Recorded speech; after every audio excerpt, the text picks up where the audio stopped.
Here with us exclusively is NATO Secretary General Mark Rutte, who's just fresh off these meetings. It was a long day. Mr. Secretary General, thank you very much for joining us tonight.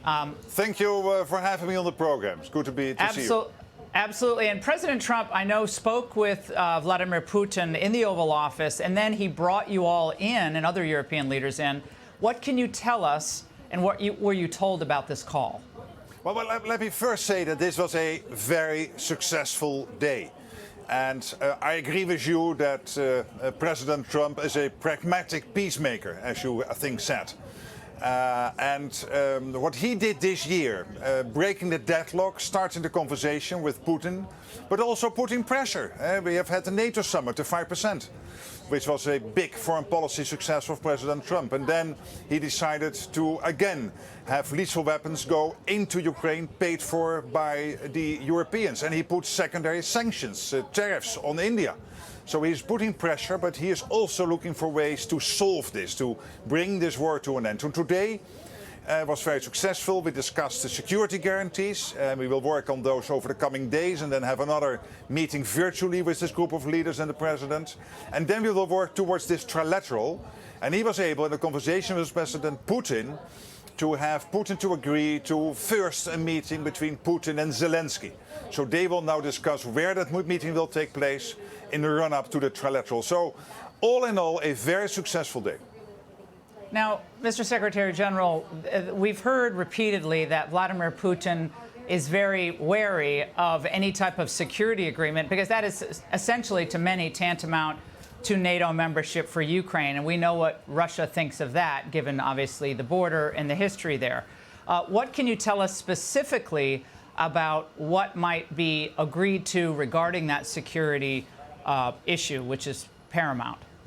Yeah, let me be very specific. So over the last couple of months, under the leadership of Keir Starmer, the British Prime Minister, and Emmanuel Macron, the French President, a group of now 30 countries, including Japan and Australia, are working on this concept of security guarantees. Of course, post a long-term ceasefire, or more preferable, a full peace deal. What the US has now said, that the United States wants to get involved in this. What that exactly will mean, the US involvement, will be discussed over the coming days. Anyway, we have to discuss more details of these security guarantees. But clearly, for Ukraine to consider what to do next when it comes to territory, it is important to also know what the situation will be with the security guarantees to prevent Vladimir Putin from ever trying again to invade parts of Ukraine. Was there any absolute no-go for certain territory that Ukraine will just simply not give up at this point? We have not discussed that today because everybody is clear, including the president, that when it comes to territory, it is the Ukrainian president who has discussed this in the trilateral, and then probably more conversations after that with the Russian leadership, with Vladimir Putin of Russia. But today it was clear that for the Ukrainians to be willing to discuss territory and as part of an overall solution to this terrible war and to stop the killing, first we need to have full clarity collectively, US, the Europeans and the others in this coalition of the willing, on what security guarantees will mean. And again, it is really a breakthrough that the US will get involved. And then again, the level of involvement will now be discussed. So NATO membership for Ukraine is completely off the table, correct? The situation is this, that the US and some other countries have said that they are against NATO membership for Ukraine. The official NATO position since the summit in 2024 is that there is an irreversible path for Ukraine into NATO. But what we are discussing here is not NATO membership. What we are discussing here is Article 5 type of security guarantees for Ukraine, and what they exactly will entail will now be more specifically discussed. Was there any discussion, sir, of troops on the ground, meaning European or U.S. troops? Because Americans hear that. They're like, wait a second. We've spent close to, $200 billion in Ukraine, and we understand we want Ukraine to be successful. But that's a lot of money. We've carried a lot of the burden. Europe has an economy of about $20 trillion annually. Britain has an economy, $2-3 trillion annually. It's pretty much comparable to ours, a little bit less, but not much. Troops on the ground, is that a possibility? We have not discussed that at all today, so that will be part of the discussions which will now start. We will try to bring them to a next stage of understanding over the coming days and weeks, of course. I'm not sure that we can solve all the details, but what we all agree on is that if this war comes to an end, we cannot have a repeat of the Minsk peace agreement of 2014. Which was then basically challenged by the Russians in the months and years after.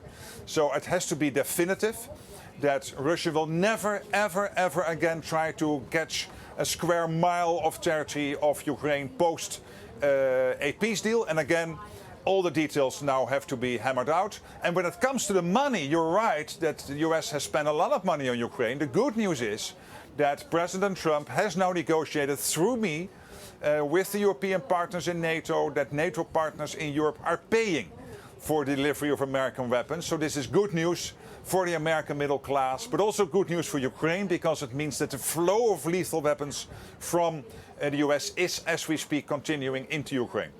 I know there's been some pressure, sir, put on India for its continuing to purchase oil and other products from Russia. But meanwhile, we have China's great might. And that's been hovering in the background. We talked a little bit about that in the angle, the closeness of Xi and Putin developing over the last 3-4 years. Has that been a point of discussion among European leaders, especially given China's economic might that's being exercised within Europe's boundaries? Well, Europe's absolutely right, of course, that China is still supporting the war effort by sanction circumvention, by delivering dual-use goods, but of course, as you say, also by buying a lot of goods out of Russia and therefore also directly and indirectly supporting the war effort. The great thing the President decided in July, when I was visiting here mid-July and we agreed on the flow of lethal weapons into Ukraine paid for by the Europeans, was that he also said that in 50 days he would put secondary sanctions on countries who are still trading with Russia. And a couple of weeks ago, I think it was now 10 days ago, he decided when it came to India to move to the next step on this. And this is a momentous decision. And it means that Delhi will probably now be on the phone many times already and will continue to do that with Moscow, saying, well, we might still support what about you. China? Well, and China, of course, might be the next one. But yeah. I think what the president did now is already very important. That on India he did, and we'll see what happens next. But of course, when there is now talk of a full peace deal, I can imagine that we first want to give that a chance before we move to more tariffs. But if Russia is not playing ball, if Russia, for example, would not agree to a trilateral, I could imagine that that the United States plus Europe will do more when it comes to tariffs and sanctions. Mr. Secretary General, I want you to take us, if you would, our viewers across the country, into the room with Donald Trump when the cameras were pulled back and it was just all of you. What was he like? What is his conversational tone like with you? Because for years we've heard about, oh, he wants to ruin NATO. He wants to break up NATO. He's a great disruptor. He doesn't know what he's doing. Tell us what he's like behind closed doors. Well, he was amazing, and he is amazing. And let me tell you this, that his criticism of NATO was right. What he was saying is that the US is spending so much more on its defense and therefore spending on the collective defense of NATO territory than the Europeans. And the great thing is, and I think this is, and I hope the Americans see this, probably one of his biggest foreign policy successes of his president, of Trump 47, is that during the NATO summit, we committed collectively to this 5% spending, including 3.5% on the core defense spending. That's the same the US is spending. So now we are equalizing what the US is spending, what the Europeans are spending. And he has therefore taken a different view. He always said that he supported NATO, but he also expected the Europeans to pay up, to spend more. He has been successful in doing this. So today, the conversation was a conversation among friends, among close allies who respect each other, who like each other, who know each other very well, discussing how we can bring this terrible war to an end. and this is a goal we all have in common. And without President Trump, this deadlock with Putin would not have been broken. He was the only one who could do that, starting in February. Well, just very briefly, compare this team of Marco Rubio and Steve Witkoff, obviously the president, all the other people, and Biden's team. What were the different approaches like?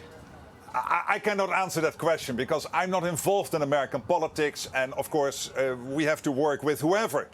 You guys here make the president. Let me only say this, that I became close friends with President Trump when he was president between 2016 and 2020. I was Prime Minister of the Netherlands. I've been 14 years in that role. I've worked with many presidents in the United States, and those 4 years I found extremely pleasant to work with him.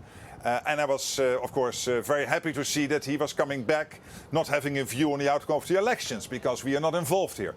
But he is a close friend, and we work very well together, and I look very much forward to the next 3.5 years. Mr. Secretary General, I know it's been a long day for you. Thank you very much for joining us tonight, and come back soon. Thank you very much. Hey, Sean Hannity here. Hey, click here to subscribe to Fox News YouTube page and catch our hottest interviews and most compelling analysis. You will not get it anywhere else.